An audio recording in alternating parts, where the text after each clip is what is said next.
Hi అండి. ఈరోజు వీడియోలో భుజాలు జారకుండా మెడ పట్టీని ఎంత నీట్‌గా కుట్టుకోవాలో చూపిస్తాను. వీడియోని ఎక్కడ స్కిప్ చేయకుండా చూడండి. మంచిగా రౌండ్ వస్తుంది. అదేవిధంగా భుజాలు అస్సలు జారవండి. ఒక చిన్న టిప్ అయితే ఫాలో అవ్వాలన్నమాట. ఆ టిప్ ఏంటో ఈరోజు వీడియోలో అయితే షేర్ చేస్తాను. ఫస్ట్ వచ్చేసి ఎప్పుడైనా సరే మెడ పట్టీకి క్రాస్‌గా ఉన్న క్లాత్‌ని మాత్రమే తీసుకోవాలి. ఈ క్రాస్‌గా ఉన్న క్లాత్ అనేది లైనింగ్ పీస్ మాత్రమే అయ్యుండాలి. అయితే మనకి నెక్ రౌండ్ ఎంతుందో అంత పీస్ అయితే ఉండదండి మనం తీసుకున్న లైనింగ్‌లోకి. అయితే మనకి ఇలాగ క్రాస్‌గా చిన్న చిన్న ముక్కలైనా పర్లేదు, కొంచెం పెద్దగున్నా పర్లేదు కట్ చేసుకోవాలనమాట. ఇలా కట్ చేసుకునేటప్పుడు జాయింట్లు వేసుకుంటాం కదా! ఒక పీస్‌కున్న క్రాసు, ఇంకో పీస్‌కున్న క్రాస్‌ని ఆపోజిట్‌లో పెట్టుకొని ఇలా జాయిన్ చేసుకోవాలి. చూడండి. ఇప్పుడు దీన్ని ఇలాగా ఆపోజిట్‌లో పెట్టుకొని ఇలా జాయిన్ చేసుకోవాలి. ఇలా నీట్‌గా. తర్వాతొచ్చేసి మళ్ళీ దీన్ని కూడా అంతే. ఇలాగ ఆపోజిట్‌లో పెట్టుకొని జాయిన్ చేసుకోవాలి. ఎన్ని పీసులు కావాలంటే అన్ని పీసులు కూడా కట్ చేసుకోవాలండి. కట్ చేసుకొని ఆపోజిట్ డైరెక్షన్‌లో పెట్టుకొని స్టార్టింగ్‌లో, ఎండింగ్‌లో రఫ్ ఇచ్చుకొని ఇలా జాయిన్ చేసుకోవాలన్నమాట. పెద్ద పీస్ దొరకదు. ఎంత పెద్ద మీరు లైనింగ్ పీస్ తీసుకున్నా కూడా అంత పెద్ద పీస్ అయితే దొరకదండి. కంపల్సరీగా జాయింట్లు పడతాయి. అయితే తక్కువ లైనింగ్ క్లాత్ ఉంటే మాత్రం మనకి ఎక్కువ జాయింట్లు పడతాయన్నమాట. సో, ఇది రెడీ అయిపోయింది కదా! ఇప్పుడు చూడండి. మనమైతే ఫస్టు ఇలాగ స్ట్రెయిట్‌గా షోల్డర్ దగ్గర స్టిచ్ వేసేసుకోవాలి. ఆ తర్వాత నెక్ దగ్గర స్లోప్ ఇస్తూ షోల్డర్‌లోకి కలుపుకోవాలి. ఇలా చేయటం వల్ల భుజాలనేవి జారకుండా ఉంటాయన్నమాట. అర్థమైంది కదా! ఇక నీట్‌గా కట్ చేసేసుకోండి. తర్వాతొచ్చేసి మళ్ళీ రెండో చూపిస్తాను. నెక్ దగ్గర ఈక్వల్‌గా ఉండాలండి ఇలాగా. స్ట్రెయిట్‌గా స్టిచ్ వేసేసుకోండి ఫస్ట్. ఇలా కరెక్ట్‌గా ఉండాలి. అదొక విషయాన్ని మీరు బాగా గుర్తుపెట్టుకోండి.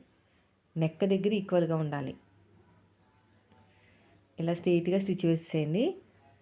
ఆ తర్వాతొచ్చేసి ఇలా క్రాస్‌గా ఇంకో స్టిచ్ వేసేసేయండి.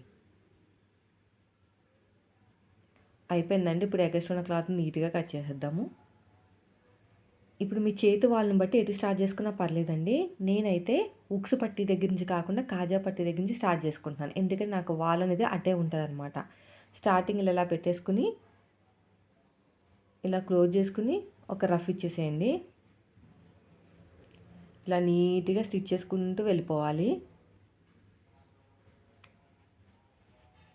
ఇలాగా. ఇలా నీట్‌గా కుట్టుకుంటూ వెళ్ళిపోవాలి. ఇలా మొత్తం కూడాని.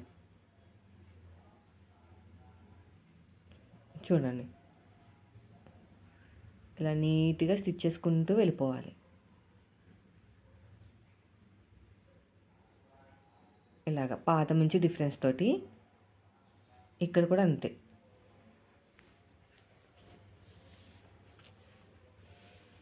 ఇలా మొత్తం కూడాని.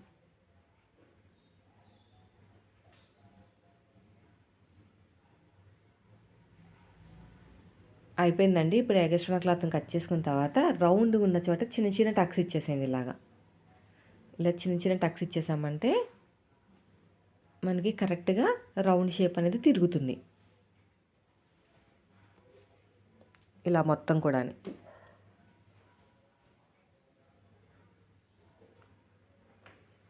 అయిపోయిందండి. ఇప్పుడు ఏం చేయాలంటే ఇలా క్లోజ్ చేసేసుకొని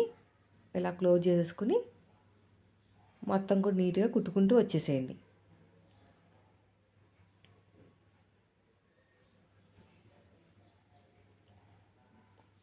ఇలా క్లోజ్ చేసుకొని నీట్‌గా స్టిచ్ వేసుకోవాలి.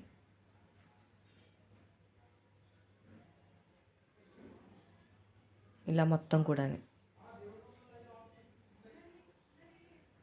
ఇలా సాగదీయకండి. సాగదీయకుండానే కుట్టుకుంటూ రావాలి.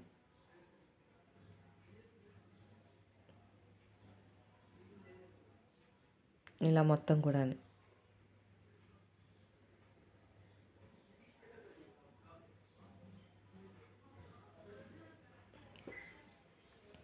ఇలా నీట్‌గా క్లోజ్ చేసుకుంటూ వెళ్ళిపోవాలి.